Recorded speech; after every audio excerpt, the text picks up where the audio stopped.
Entonces, el primer alcance del estudio justamente se trataba de elaborar unos conceptos que por solicitud expresa de las agencias, que específicamente la Agencia Nacional de Infraestructura y el Instituto Nacional de Vías, pues nos permitieran también como sociedad ir, en la medida en que iba avanzando el estudio, poder conceptualizar sobre esas alternativas que se iban tomando y en la medida en que nos fueran haciendo la solicitud. Es así como elaboramos cuatro conceptos. El primero tenía que ver con una alternativa de malla de guiado para la ladera principal, que lo que buscaba o pretendía era controlar la caída de los bloques y su control en la parte inferior de la ladera para evitar que sobrepasaran a la vía. En ese sentido y en el entretanto fue construido un muro, una tabla estaca de 6 metros, más o menos como se ve ahí en el esquema, la cual pues vimos que en parte generaba ese efecto de control de caída de bloques, y dado que la malla pues no era una alternativa de estabilización porque aún no se conocía el mecanismo, digamos, real que había operado, entonces ese fue el sentido del concepto que nosotros brindamos como sociedad, que era válido, pero que había que esperar los resultados para ver si era una medida de estabilización. Una segunda propuesta de la construcción de un viaducto en el cañón del Río Negro por la margen derecha, en la zona de afectación. Había dos alternativas o dos longitudes de desarrollo del viaducto. Nosotros, pues, a raíz de que ya íbamos avanzando en los análisis de amenaza y de riesgo por movimientos en masa en este sector y teníamos un mejor nivel de información, pues pudimos conceptuar que la alternativa 1 de las dos que se presentaron en su momento, pues era la que a nuestro juicio considerábamos más viable. Y entonces ese fue el segundo concepto. Tercer concepto tiene que ver con el relleno sobre el que está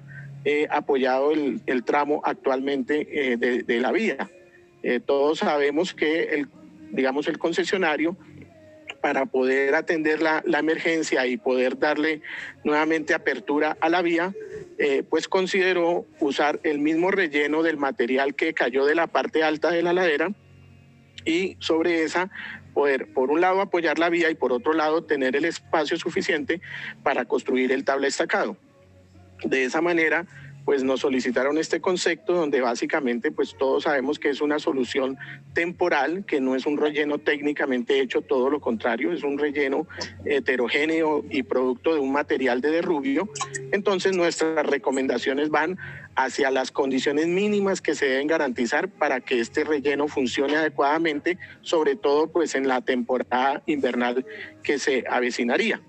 Y el cuarto y último concepto tiene que ver con unos pozos de abatimiento, que también se había presentado esta propuesta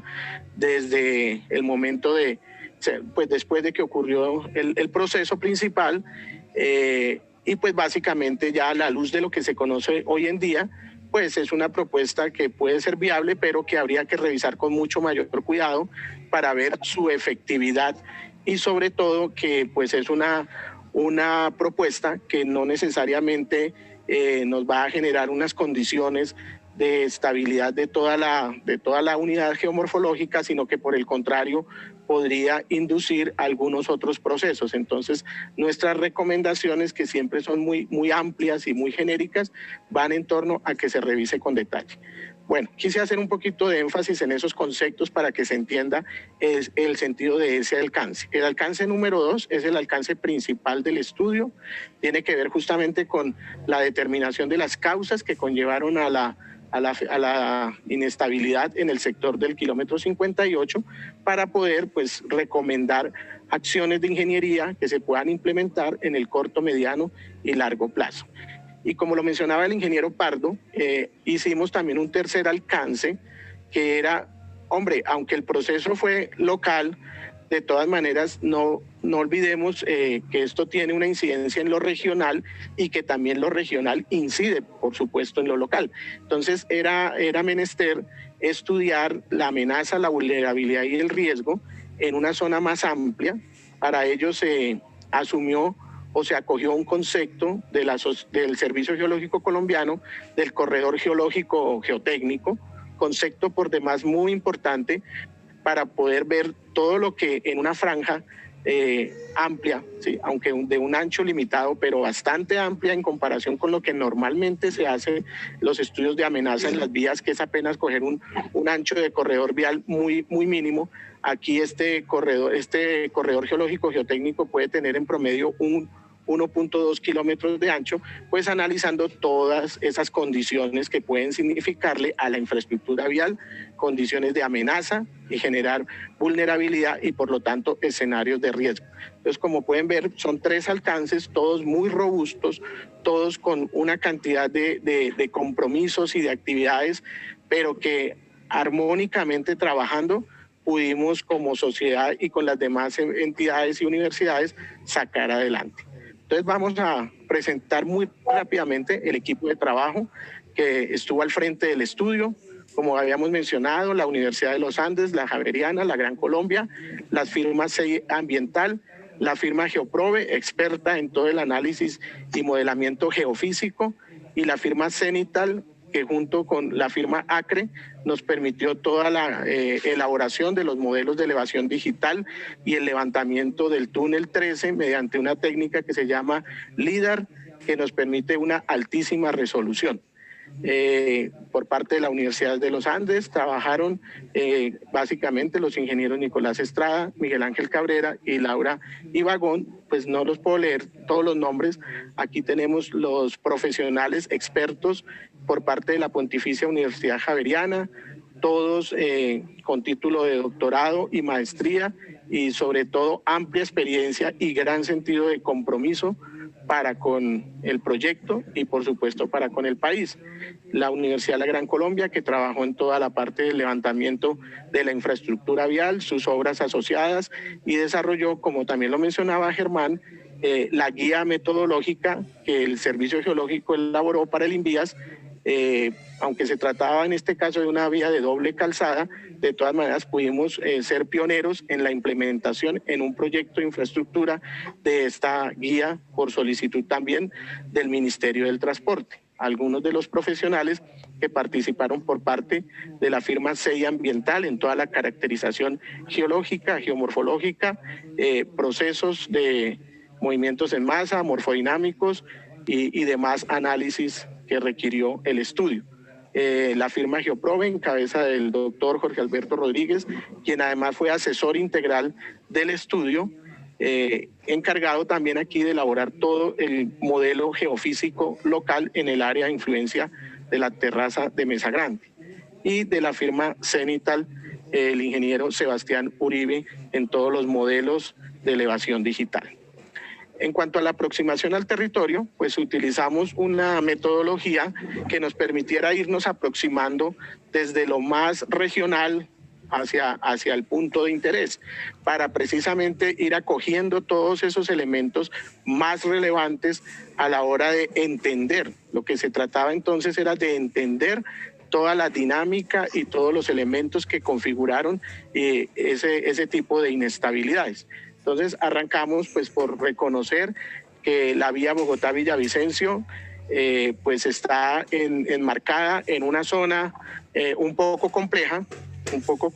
bastante compleja desde el punto de vista geológico, geomorfológico. Las unidades geológicas que afloran y que están presentes en todo este sector son unidades de rocas en su mayoría sedimentarias, con altos niveles de fracturamiento, rocas en general relativamente débiles, aunque hay una zona de rocas metamórficas, también están intensamente fracturadas, plegadas, hay muchas estructuras geológicas principales y todos sabemos que hace parte de todo ese sistema de fallas del borde oriental de la cordillera oriental de Colombia, en donde está la zona de sutura asociada pues a los empujes tectónicos de la parte más antigua del país en los llanos orientales y la Amazonía, con la parte más nueva que es pues justamente de la cordillera oriental hacia el occidente. Esto nos implica pues que prácticamente todas estas propuestas alternativas de infraestructuras viales que hay, pues tienen problemas. Todos conocemos las serias dificultades de las otras alternativas que atraviesan la cordillera oriental. No es nada fácil, entonces eso quiere decir pues que esta vía Bogotá-Villavicencio realmente requiere una atención muy importante. Todo el tiempo vamos a tener la posibilidad de que ocurran procesos. Aquí vemos una vía alterna, una vía terciaria, que nosotros en la Gran Colombia también habíamos levantado y nos permitía pues ofrecer una alternativa, por lo menos en caso de que la situación continúe. Ya como lo mencionaba Germán, utilizamos la información geocientífica del Servicio Geológico Colombiano. Aquí tenemos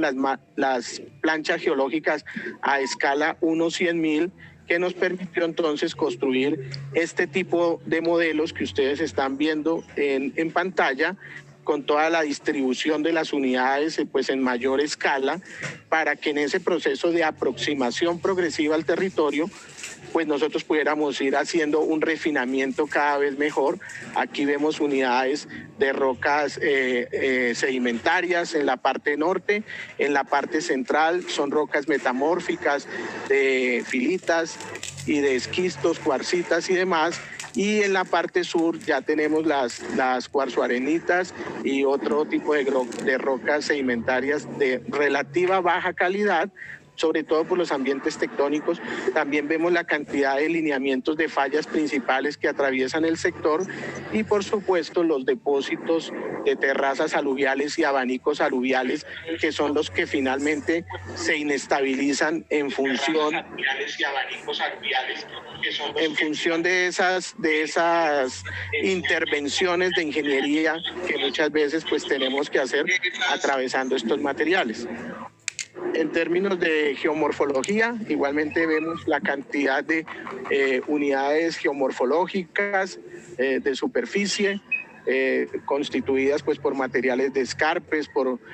materiales de terrazas basculadas o depósitos, laderas en contrapendiente, sierras anticlinales, homoclinales y demás que saben cuál es la situación. Bueno, no sé si me están escuchando. Sí. Perfecto. Es que dice que ha sido silenciado por el hospedador.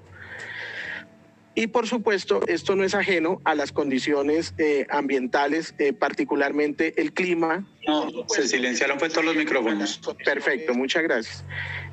Como vemos en esta lámina, pues las condiciones de precipitación son muy fuertes, o sea, es en donde se registran de las estribaciones de la cordillera, pues unos niveles de precipitación muy importantes, llegando a la ciudad de Villavicencio entre 3.000 y 3.500 milímetros, pero antes ha pasado por niveles cercanos a los 5.000 milímetros de lluvia acumulada al año, y en el sector del kilómetro 58 también es una zona de transición entre los 2.500 y los 3.000 milímetros de lluvia total anual. Entonces son unos niveles de precipitación muy importantes que por supuesto y necesariamente afectan a los materiales, afectan según la condición de estos materiales y obviamente contribuyen a los procesos de inestabilidad que los mismos puedan llegar a presentar. De esta manera vemos en esta animación, por ejemplo, los niveles de amenaza a escala regional del Servicio Geológico Colombiano, y vemos justamente cómo la vía Bogotá-Villavicencio en ese tramo pues es donde exhibe los mayores niveles de amenaza por movimientos en masa, y esa es una constante prácticamente a lo largo de toda la cordillera,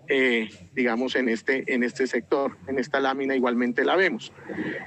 Bueno, entonces ya aproximándonos de una manera digamos racional a reconocer el territorio desde lo regional, desde la escala mayor hacia el detalle, entonces empezamos a revisar también la problemática. Todos conocemos el deslizamiento de Quebrada Blanca en el año 1974, que lamentablemente dejó más de 300 muertos. Fue declarada la zona como Campo Santo, y pues uno por la imagen podría juzgar que fue un deslizamiento relativamente similar a, por lo menos en su contextura. ¿Eso tiene prendido el calentador ya? ¿Que el calentador no prende o qué? La diferencia estaría entonces en las causas que conllevan a cada una de estas inestabilidades.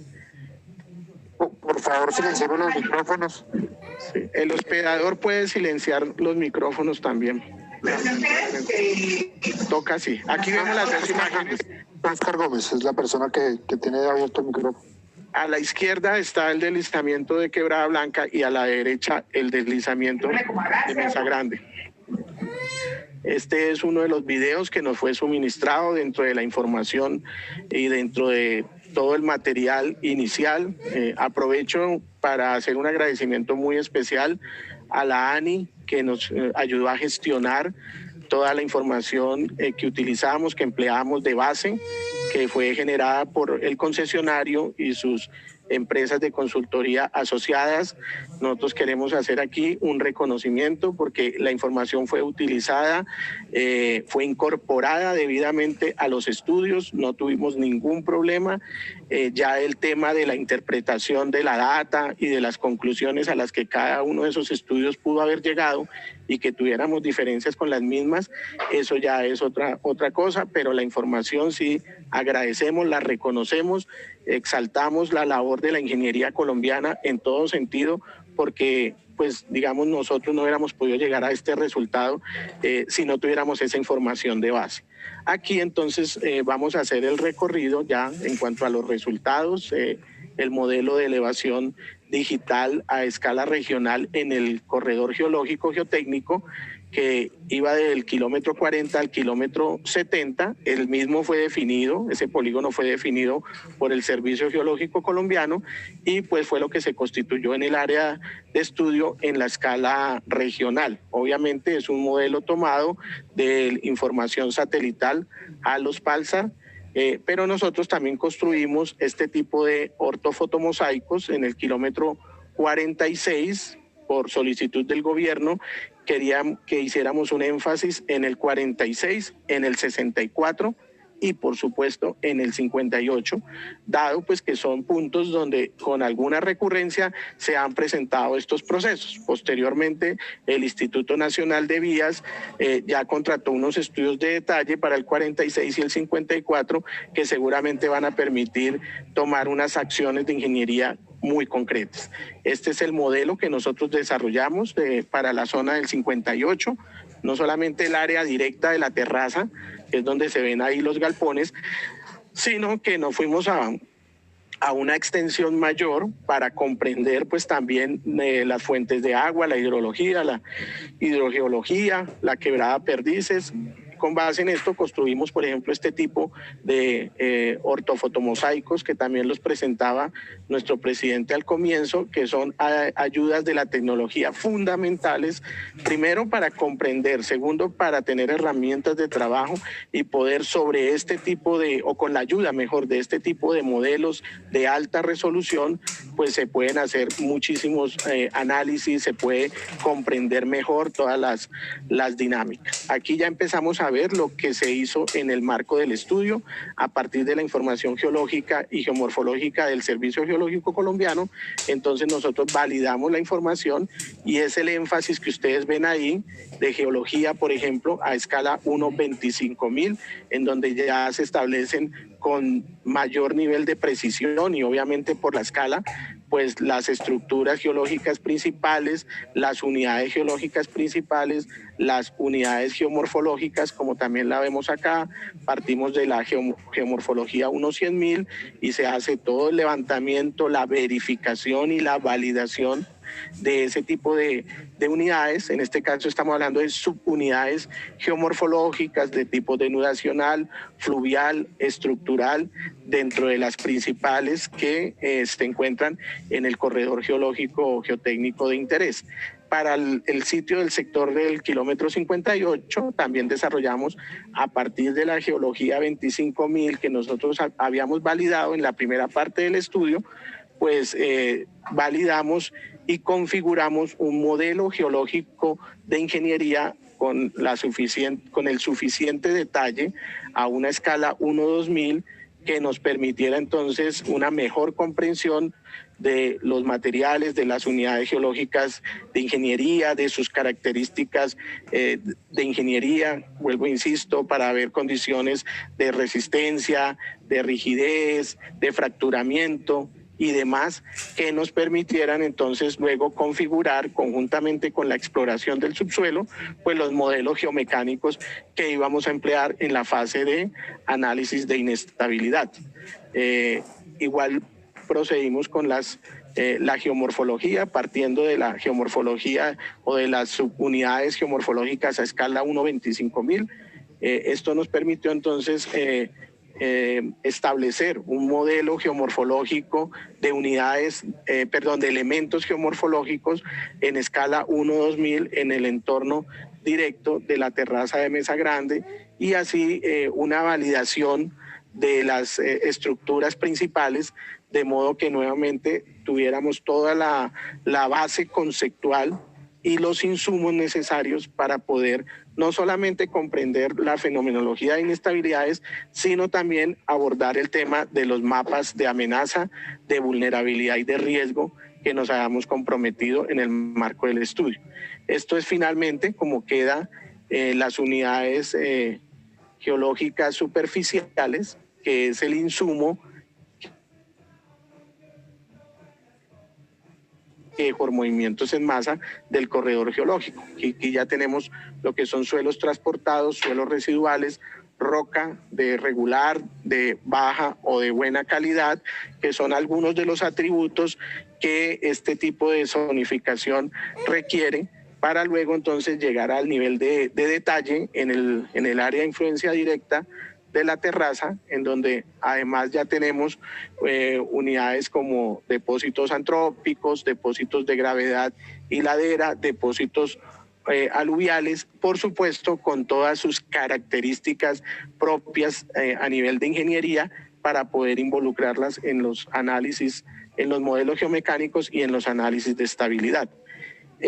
Para el tema del inventario de procesos morfodinámicos o de procesos de remoción en masa, entonces nos basamos en distintas fuentes, principalmente la propia del concesionario, procesos que hayan sido debidamente caracterizados por la firma Ingeniería y Geotecnia Limitada. Todo ese inventario lo acogimos, validamos mucha de esa información, levantamos, pues digamos, nuestros propios procesos en el sentido del marco del estudio, del corredor geológico, y también fuentes como el SISMA del Servicio Geológico Colombiano y de Sinventar. Toda esta información fue debidamente incorporada al estudio. En cuanto a la caracterización del material, la exploración, tomamos obviamente como fuente la caracterización que había hecho el concesionario con sus firmas de consultoría. Las perforaciones, nos entregaron toda la data de los ensayos de laboratorio, de la caracterización in situ, y nosotros lo que hicimos fue ver qué se requería para complementar esa caracterización, es decir, no hacerla nuevamente o no hacerla aparte como si la que se había hecho no nos sirviera, sino todo lo contrario, valorándola, ponderándola e incorporándola debidamente. Así es, entonces nosotros hicimos 4 perforaciones de 50 metros aproximadamente, una serie de apiques y unos ensayos de laboratorio en forma complementaria. También nos dimos a la tarea de ampliar el área de estudio de la parte hidrogeológica que había hecho el concesionario inicialmente.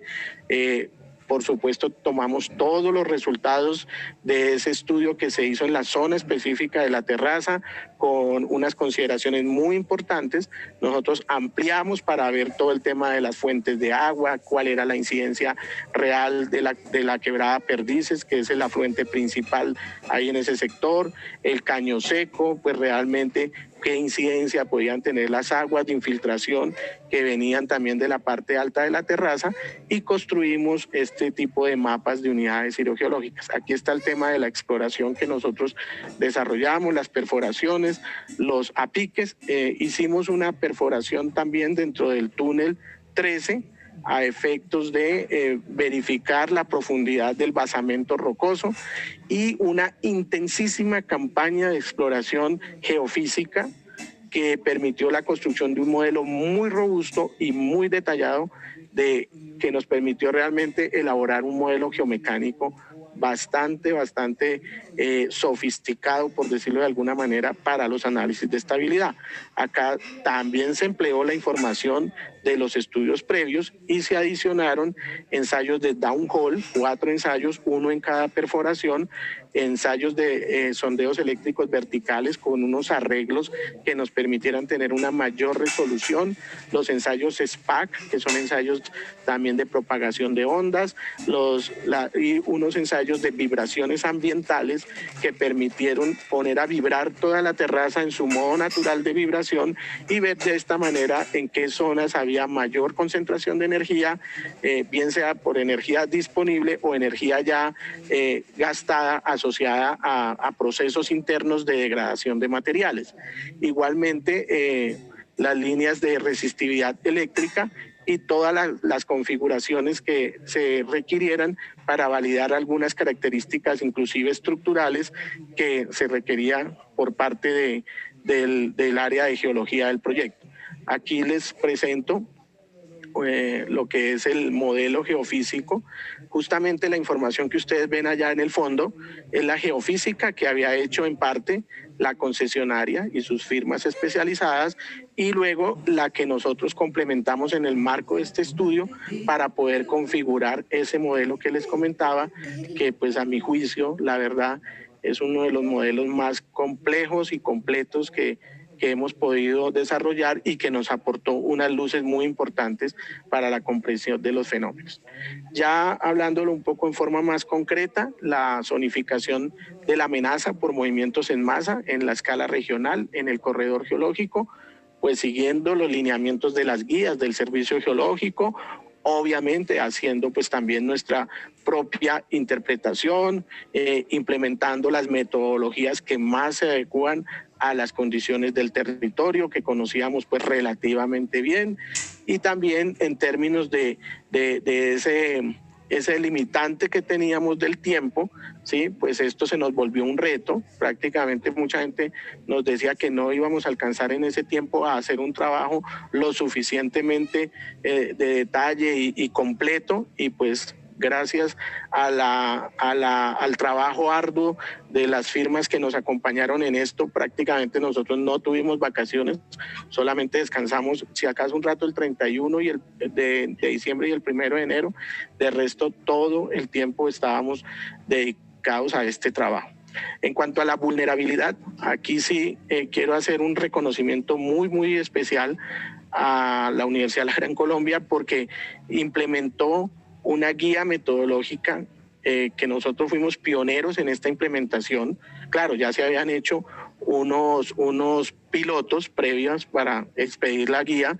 pero no se había implementado en un proyecto y menos de estas características. Con la implementación de esta guía y unos conceptos propios que nosotros teníamos ya amplia experiencia en el levantamiento de infraestructura vial con técnicas bastante modernas, pues pudimos desarrollar entonces estos mapas que obviamente son un escenario. No es que necesariamente lo que se ve allá rojo es que ya se va a caer, pero es un escenario que le va mostrando a uno condiciones de vulnerabilidad física de las diferentes infraestructuras. Por ejemplo, la guía sugiere solamente levantar en los sitios donde haya procesos. Nosotros dijimos no, levantemos todos los 40 kilómetros o los 30 kilómetros, toda la infraestructura vial, todos los puentes, más de 70 puentes se levantaron con un grado de detalle muy importante, todas las estructuras hidráulicas, estructuras geotécnicas, procesos, se contrastó frente a los inventarios de procesos que se tenían y se calificaron todas estas estructuras para ver pues cuál era su grado de vulnerabilidad física y por lo tanto pues poder entregar unos resultados de riesgo físico, que es este mapa que cuando se lo mostramos a la Agencia Nacional de Infraestructura, pues le gustó mucho porque pues no se había visto una zonificación del riesgo físico de una obra de infraestructura con este nivel de detalle y de rigurosidad técnica con el que se elaboró. Vale aclarar que todos los levantamientos se hacen también con la ayuda de los manuales de inspección del Instituto Nacional de Vías, que pues digamos son muy robustos, son muy completos, y con la ayuda pues ya de personal entrenado, de tablets donde se incorporan los formatos de los manuales, pues se nos facilita la labor y luego ya viene todo el procesamiento de la información. En esto, por supuesto, la comprensión de todos estos aspectos en términos de que se generen unos escenarios, pues es fundamental. Esto nos permitió también hacer un análisis de riesgo económico con otros miembros de la Sociedad Colombiana de Ingenieros, expertos en análisis de riesgo económico justamente y de planificación. Finalmente, entonces construimos los modelos geomecánicos para adelantar los análisis de estabilidad. Aquí vemos una animación que nos suministró nuestra firma de apoyo CEI Ambiental, en donde con modelamiento tridimensional se hicieron unos primeros análisis especialmente asociados a la inestabilidad en la ladera, ¿cierto? Y luego pues los complementamos y los desarrollamos mucho más con otros software, otros modelos numéricos y matemáticos más robustos y sobre todo que tuvieran un enfoque que fuera entre sí complementario. Entonces aquí desde el comienzo nosotros nos propusimos que se hiciera un estudio de modelos numéricos redundante. Tanto la Universidad Javeriana como la Universidad de los Andes abordaron con mucha seriedad y con mucha suficiencia toda su capacidad técnica y computacional con los software más avanzados que ellos pudieran tener, partiendo desde modelos de base muy sencillos hasta modelos mucho más sofisticados, para poder entonces llegar a este tipo de resultados donde justamente vemos la incidencia que tienen pues todas las estructuras, cómo es que se generan los mecanismos ya de movilización de resistencia o de pérdida de rigidez de estos materiales, que empiezan pues a explicar y a hacernos entender un poco mejor que lo que está sucediendo en la parte externa de la terraza pues no es ajena a lo que estaba sucediendo también en la parte interna de la misma a nivel de la infraestructura subterránea. Entonces, este tipo de modelos, que además fueron concurrentes, aunque se hicieron con software distinto, con enfoques, digamos, y filosofías de modelación distintas, porque nosotros lo que hicimos fue entregarles modelos geomecánicos muy robustos y luego ya ellos con su experticia pues fueron haciendo los modelos, llegaron a conclusiones muy similares en cuanto a mecanismos, desarrollo de los mismos. Algunos hicieron modelación bidimensional, otros tridimensional, se emplearon modelos avanzados de endurecimiento por deformación, de ablandamiento por deformación, de ver entonces cuál es el efecto del confinamiento en la rigidez de estos materiales, que es uno de los aspectos más importantes para este tipo de procesos. Igualmente pues tenemos aquí el levantamiento de los procesos de remoción en masa. Yo creo que esto sí lo puedo pasar un poquito rápido. Y algo que hicimos en forma complementaria al estudio, que no estaba dentro de los alcances iniciales, pero que vimos la necesidad como grupo de estudio de la Sociedad de Ingenieros, y era conocer un poco mejor la infraestructura subterránea. Si bien nos fue suministrada la información de base, la información del proceso constructivo de la excavación, sí era muy importante que nosotros pudiéramos asociar o establecer cuál era la relación entre los fenómenos a nivel de la ladera y los fenómenos que está experimentando la estructura subterránea. Entonces contratamos a costa de la Sociedad Colombiana de Ingenieros un levantamiento tipo LIDAR o LiDAR del túnel, ¿cierto?, que nos arroja un nivel de detalle muy grande respecto de las deformaciones que una parte de esta infraestructura pues muestra, ¿cierto? Entonces vimos, ahí ustedes están viendo, este es un video, pero es un video construido a partir de ese levantamiento, o sea, son 5 millones de puntos que están aquí y todos debidamente georreferenciados, geolocalizados. Se hacen secciones en promedio cada 20 centímetros para poder tener este nivel de resolución que además es fundamental porque nos permite contrastar con los desplazamientos que nos arrojan los modelos matemáticos y los modelos numéricos. Entonces aquí simplemente es para que vayamos viendo en la zona afectada del túnel estas deformaciones. Quienes han estado allí pues reconocerán y validarán que perfectamente nos dibuja y nos da los contornos y nos da la magnitud y la intensidad de tales deformaciones. Ya entrando en la parte de conclusiones, pues obviamente son muy amplias, son muy robustas, solamente las voy a comentar para no entrar en mucho detalle en este momento. Algunas de ellas tienen que ver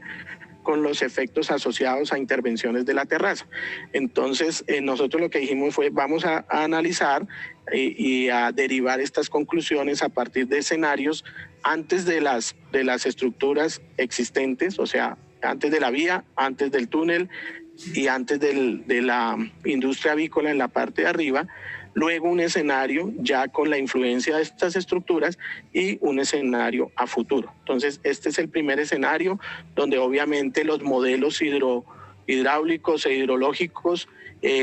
pues también son muy robustos, están hechos en dos fases, una fase de detalle en el área de influencia directa de la terraza y una fase regional o una escala regional en la parte de atrás hasta llegar a la parte alta donde prácticamente nace la quebrada Perdices o donde se encuentra topográficamente su mayor expresión, y de esta manera pues poder mediante modelos conceptuales y modelos numéricos ir haciendo el detalle necesario para encontrar entonces la incidencia de las aguas superficiales, subsuperficiales y subterráneas en esto. Aquí también se hizo una modelación para la parte no saturada de la terraza, que por ejemplo nos arrojó que se requerirían tiempos de tránsito superiores a 10 años, o sea, del agua que estrictamente se infiltra por la terraza para que llegara a cierta profundidad, pues es bastante demorado, bastante lento el tiempo porque digamos, no se tienen las suficientes líneas de infiltración o las diferentes zonas de recarga, y además porque los materiales que conforman la terraza son unos materiales aluviales muy compactos, muy densos, muy rígidos. Todo esto fue verificado con la campaña geofísica, con la misma exploración directa que se llevó a cabo. Entonces, otro aspecto fundamental son los efectos asociados a estas intervenciones de la terraza. Nosotros pudimos establecer que los materiales que la conforman son muy susceptibles a degradarse en sus propiedades geomecánicas. Esto es la rigidez y la movilización de la resistencia al corte. ¿Por qué se da esto? Porque los materiales, como son tan rígidos, ¿cierto?, y tienen un nivel de empaquetamiento muy fuerte, muy grande, dado su antigüedad, son terrazas geológicamente muy antiguas y muy compactas. Entonces eso hace que si yo le hago una modificación al interior, por ejemplo con una excavación, pues hay un cambio importante que se da en toda excavación subterránea, pero que en este tipo de materiales puede llegar a inducir procesos de pérdida de estructura, y esa pérdida de estructura genera pérdida de rigidez. Perdón si estoy siendo muy técnico, como me dijo el doctor Pardo, que no lo fuera, pero pues también para comprender estos procesos, pues precisamente hay que profundizar en el conocimiento y en los mecanismos sobre todo. Esta es una modelación, o sea, es el resultado mejor de una modelación muy sencilla de los estados de esfuerzos que están presentes en la terraza, que se hace con base en los resultados también del modelo geofísico y que perfectamente nos arroja qué zonas son estables, la zona que está en verde con la E, y qué zonas tienen unos niveles de esfuerzos relativamente bajos y sobre todo muy cercanos a lo que es la resistencia natural del material. O sea que con este tipo de análisis nosotros también como Sociedad Colombiana de Ingenieros queremos aportar a que se mejore el enfoque, a que se mejore la práctica de la ingeniería geotécnica en este caso, para que se tengan unos análisis más robustos. Aquí vemos un ejemplo de una de las salidas de computador a partir de modelos de relaciones de esfuerzo de formación de tipo Hardening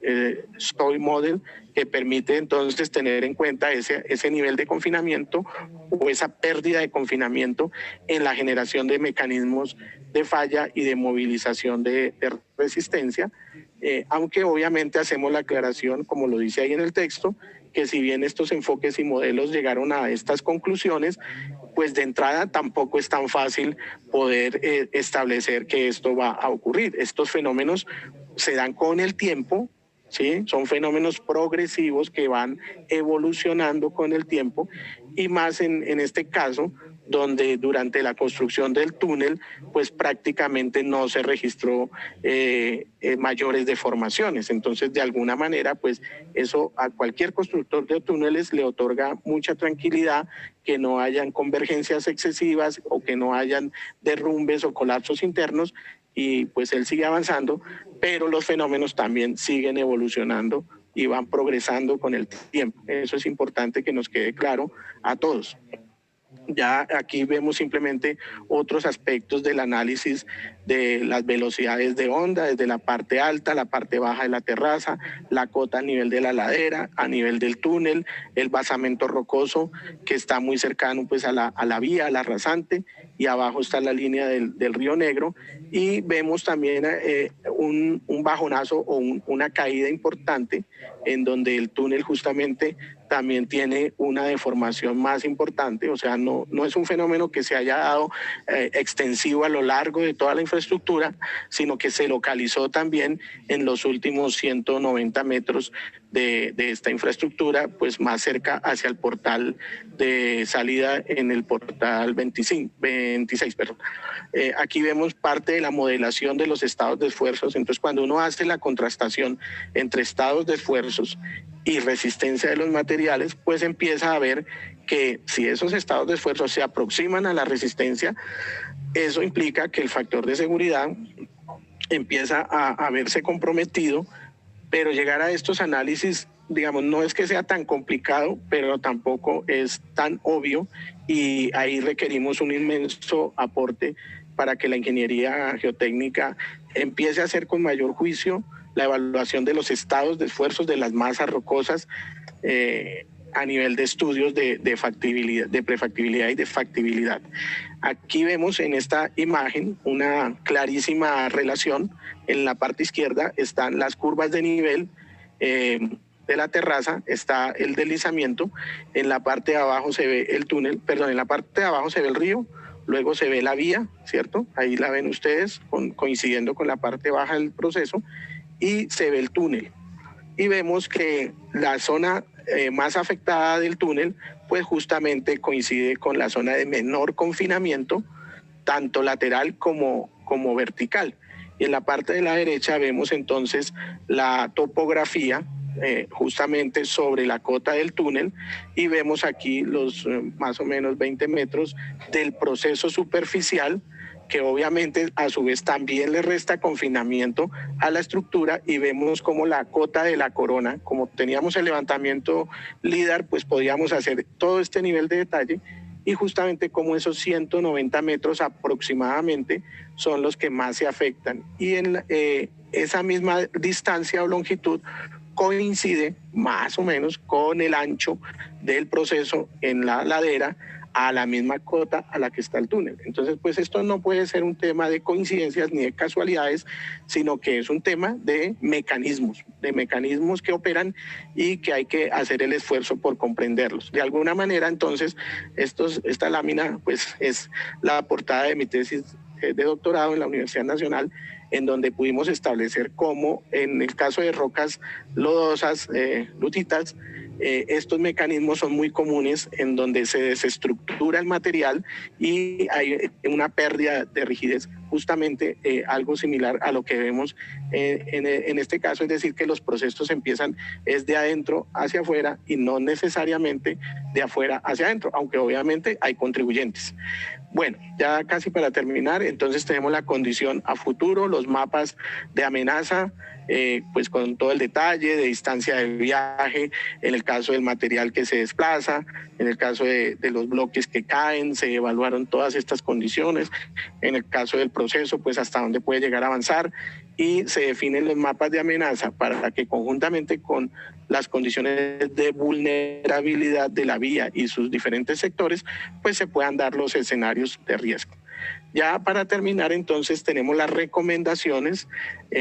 que muy juiciosamente todo el equipo de trabajo de la Sociedad Colombiana de Ingenieros, las universidades y las empresas que nos acompañaron, pues pudimos establecer en términos de lo local en el sector del kilómetro 58 y en términos de lo regional en el corredor entre el PR40 y el PR70. En el caso local tenemos que hay unas recomendaciones asociadas a la parte alta de la meseta en donde se implantó la industria avícola, que se aborden de manera inmediata en estos primeros meses, obviamente reconociendo que hay una temporada invernal intermedia y que probablemente hay cosas que no se puedan hacer durante ese tiempo, pero que sí hay que estructurarlas, organizarlas como grupos de trabajo pues del concesionario y los demás actores que correspondan. Hay otras medidas que se pueden desarrollar en el primer año, se consideran de corto plazo, otras que sus efectos se verán a mediano plazo, entre 1 y 3 años, y otras que se verán sus efectos a más largo plazo, más de 3 años. Dentro de esas medidas, nosotros proponemos unas de naturaleza prospectiva, que son acciones para reducir las condiciones de riesgo, o sea, tienen un carácter preventivo. También hay intervenciones de tipo correctivo, pero pues son muy generales las que nosotros proponemos, no podemos ir a un grado de detalle porque muchas de ellas requieren pues unos estudios de mayor detalle justamente y unos análisis que hay que hacer a la luz obviamente del estudio de la Sociedad Colombiana de Ingenieros. Y hay unas medidas de intervención prescriptiva en donde se sugiere pues algunas prohibiciones o algunas restricciones o exigencias mínimas a considerar. Estas medidas entonces nuevamente están categorizadas tanto en lo local, en el sector del 58, parte alta de la meseta, la ladera, el túnel y el tramo de vía sobre el relleno, y en el componente regional por procesos. Entonces lo que sigue acá es justamente las medidas locales, ¿sí? No las voy a leer obviamente, primero porque no se ven y segundo porque están consignadas en los informes para que las agencias las puedan desarrollar. Obviamente nosotros quedamos atentos a cualquier inquietud o sugerencia que requiera, o ampliación o explicación adicional, aunque son medidas muy genéricas, muy robustas para que las diferentes instancias o actores involucrados las puedan llegar a considerar. Dentro de esas medidas, nosotros planteamos la necesidad de detallar en algunos sectores, por ejemplo, análisis de avenidas torrenciales, que sin tener nosotros la obligación por el alcance del estudio, procedimos con nuestras empresas de apoyo a hacer algunos de estos análisis por avenidas torrenciales. Es el caso justamente aquí ven ustedes en la pantalla en Caño Seco, donde Caño Seco es, digamos, la descarga natural e inmediata de parte de la terraza, ¿cierto? En donde también se han presentado procesos en la ladera donde está el portal 26, que todos sabemos que llevaron a que se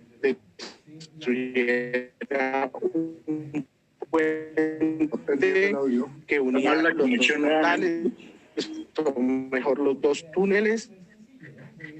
Y aparte de eso, en el sector más abajo, donde pues,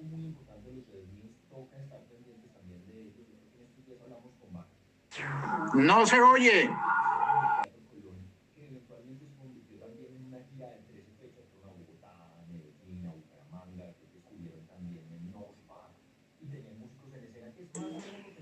No hay audio.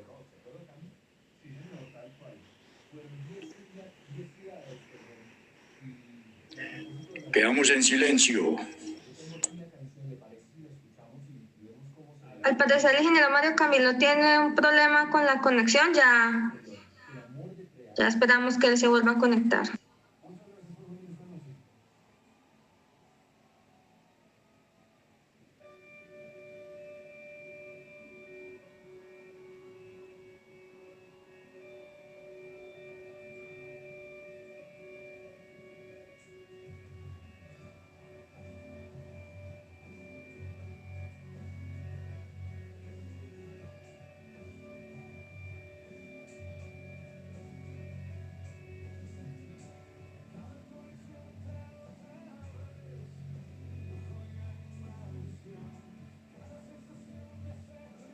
¿Seguimos conectados?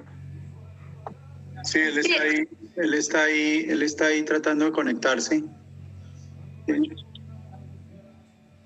¿Qué sigo?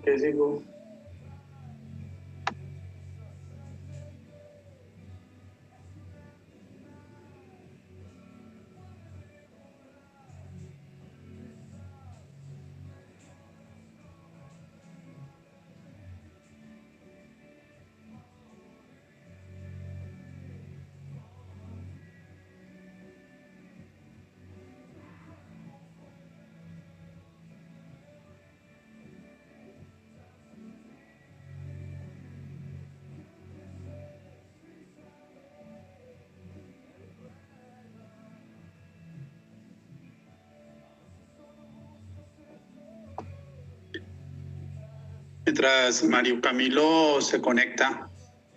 les comento que la Agencia Nacional de Infraestructura, al analizar este estudio, está solicitando si se pudiera ampliar la cobertura del estudio a toda la cuenca, o sea, desde el kilómetro 70 hacia atrás y del kilómetro 30 hacia adelante. La idea es hacer un estudio completo, complementar el estudio, incluyendo inclusive todo el tema de vulnerabilidad de puentes, que es algo importante en este corredor, y seguir avanzando en investigaciones. Ese es un tema que vamos a discutir más adelante con la Agencia Nacional de Infraestructura para seguir apoyando. También todo el tema de la recomendación de la instrumentación geotécnica de toda la zona en tiempo real. Tenemos también una recomendación en el sentido del análisis de la alternativa que viene ahora después de los análisis que haga el concesionario en relación con el túnel 13, los trabajos que se tienen que acometer ahí, en relación con el posible puente para evitar el talud,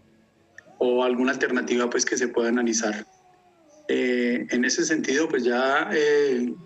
el análisis, digamos, en este momento nosotros como Sociedad Colombiana de Ingenieros seguiremos avanzando en la Comisión de Geotecnia, analizando algunos de estos puntos particulares, y seguiremos produciendo documentos alrededor de esto. Ya veo que Mario Camilo se conectó. Para terminar, ya nos quedan prácticamente 4 o 5 minutos para comenzar a recibir algunas preguntas. Mario Camilo, ¿nos escucha? Perfecto. Sí, señor Germán, sí lo escucho. Muchas gracias. Entonces, estábamos comentando de unas modelaciones que hicimos de análisis de avenidas torrenciales, en donde vemos aquí el sector de Caño Seco, los flujos de escombros que se pueden llegar a generar, y en esa medida, pues aquí vemos justamente la malla de cotas que se estableció en este sector, y el nivel de incidencia que pueda llegar a tener un flujo o un torrente en esta zona, y por lo tanto el nivel de afectación a nivel de las infraestructuras. Estas modelaciones las hicimos en los sectores de estructuras tipo puente y en el sector del kilómetro 64, en donde por las condiciones previas que habíamos levantado de vulnerabilidad física, pues consideramos muy oportuno hacer estas primeras aproximaciones para que en adelante pues los estudios se puedan detallar y se pueda diseñar las obras que se requieran. A nivel también de del sector del kilómetro 58 hay unas recomendaciones del corto plazo, hay unas recomendaciones de mediano plazo. Por ejemplo, dentro de ellas, pues es una idea que damos que se pudiera adelantar por parte de la sociedad un estudio ya más detallado de la zona de afectación del túnel, pues con miras a ver posibilidades de alguna restauración de esa infraestructura subterránea, porque de todas maneras consideramos que es una inversión bastante cuantiosa y que deberíamos conjuntamente hacer todos los esfuerzos para que esa infraestructura pues se pueda recuperar en debida forma, pero es apenas una línea de acción que pudiéramos nosotros ayudar a desarrollar, no necesariamente es una medida de mitigación o una propuesta de medida de mitigación. Igual en el largo plazo, ¿sí? Opciones de más de 3 años, escuché a Germán que hablaba de la instrumentación y el monitoreo, dentro de lo que nos comprometimos y estamos entregando ahorita en un documento complementario al Instituto Nacional de Vías y a la Agencia Nacional de Infraestructura. Es una propuesta de línea base para conformar un centro de instrumentación y monitoreo geológico, geotécnico de todo el corredor, en donde se integre la instrumentación y el monitoreo que se tiene actualmente, tanto con el radar como con otros instrumentos y otras acciones y otras actividades, y que las universidades puedan hacer, digamos, el acopio de esa información, recibir la data en tiempo real y mediante unos modelos previamente establecidos, establecer niveles de alerta temprana o niveles que nos vayan mostrando realmente unas dinámicas un poco más espacializadas, ya que pues nos hemos dado cuenta y por los resultados del estudio, pues que se requiere ese monitoreo, incluyendo por supuesto las estructuras subterráneas que por condiciones de seguridad en principio no se siguió monitoreando, pero que es importante también ver la forma de darle una continuidad a ese monitoreo como una de las medidas de prevención más importantes que en ingeniería se pueda llegar a implementar. Por supuesto, también hay muchas recomendaciones para adelantar estudios de detalle o para implementar medidas relativamente sencillas, por ejemplo, relacionadas con la implementación de técnicas de bioingeniería, el control de erosión, de procesos de erosión en los cauces. Hay muchos cauces que realmente están muy descuidados y tienen unas dinámicas muy fuertes que hay que entrar muy rápidamente a revisar. Nosotros entregamos también al Gobierno Nacional un inventario de puntos críticos, ¿sí? En donde sugerimos unas inmediatas intervenciones precisamente para prevenir que otros sectores de esta importante infraestructura vial puedan llegarse a ver afectados, como además ha ocurrido en el pasado. En la escala regional no es la excepción, tenemos igualmente medidas de corto plazo, de mediano plazo y de largo plazo, todas debidamente soportadas o sustentadas pues en el mismo desarrollo de los estudios y sus recomendaciones. Finalmente, entregamos estos 4 volúmenes. El primero obedece a los conceptos que se brindaron con motivo del alcance número 1 del estudio. También en este volumen se incorporó pues toda una descripción de lo que fue el estudio. Queda para que ustedes, para que las agremiaciones, las sociedades especializadas, la academia, pues entremos a revisar esto con detalle para que entre todos pues también tengamos ese nivel de conocimiento que permitió tener este estudio tan interesante y poder implementar pues algunas de los aspectos y de las recomendaciones que allí se brindan. En el volumen 2, que es el volumen principal, es un documento bastante robusto donde están todas la fundamentación de las causas que conllevaron a estos fenómenos de deterioro de las propiedades de los materiales y en consecuencia a la generación de los procesos en mayor escala. Este es un documento de cerca de 700 páginas construido por todos los integrantes y por supuesto la Sociedad Colombiana de Ingenieros acopiando, recopilando toda esta data, estructurándola también nosotros hicimos aportes específicos a los análisis, especialmente en el tema de estados de esfuerzos, de pérdida de rigidez y de pérdida de confinamiento. Y el tercer volumen que hace relación a la parte regional del estudio,